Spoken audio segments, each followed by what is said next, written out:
Hi, this is Lori Ruff, the Stevie Nicks of social media with IA Social Media Glossary, coming to you again today with another tip and trick about social media. A lot of these tips and tricks you'll find in Mike O'Neill's new book, Rock the World with Your Online Presence, available now on Amazon.com. So let's talk about status updates. There's a lot of talk and chatter right now about LinkedIn and Twitter and Facebook and Ping FM and all of these different status updates. Should I have one status update, another status update, another status, and oh my gosh, can you get into trouble so fast? You have to be really careful.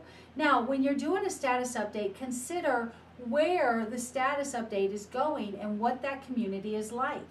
If you're on Twitter, you're in a conference hall full of thousands of people, and it almost doesn't matter what you put on Twitter. As long as it's 140 characters or less, you're good to go. But it shouldn't be spam. It shouldn't be every single thing you put out there has a link on it. It shouldn't be every single thing you put out there is the same thing. Show a little bit of your personality. Let people know who you are. Now, a caveat, if you have a personal account, talk about being out with your friends. Talk about, going to the donut shop, struggling with a decision as to whether you should get the chocolate covered or the vanilla cream. And people will chime in and let you know what their thoughts are. A lot of people say, I don't care if Lori's at the gas station. But you know what? It gives you a sense of who I am as a person if you're following me pretty regularly. And so when I tweet about personal things, it just helps people get to know me better. And we build relationships that way. Then we take those relationships and move them off of Twitter, maybe to Facebook, maybe to LinkedIn or other places.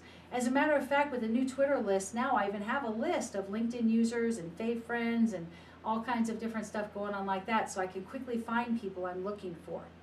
So, on Facebook, you probably update your status once or twice a day, sometimes less. Some people update it 3 or 4 times a day. Now, one strategy that Mike uses is that when he updates Twitter, it automatically updates Facebook. So you got to be careful when you start using multiple things that send to multiple places, because you can get in a mess really quick. For example, if you use Ping FM and Ping FM updates Twitter and it also updates Facebook and your Twitter updates Facebook, now you've got the same status update going to Facebook, bam, bam, right in a roll, just like that. And people will say, Mike, what are you doing? And trust me, it's happened. We know. We push the envelope so you don't have to.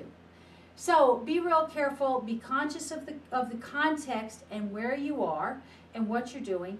On LinkedIn, you really want to talk about your status as a project. I'm working on this week. For example, my LinkedIn status right now probably says that Lori is spending a week filming the IA Social Media Glossary. So there you go. And I'll leave that up until I'm done with the project or until something different comes up that I want to redo. I usually update my LinkedIn status about once a week because it's also a top of mind activity. When I update my status on LinkedIn, it shows up on my network updates as well, so my connections can see what I'm doing.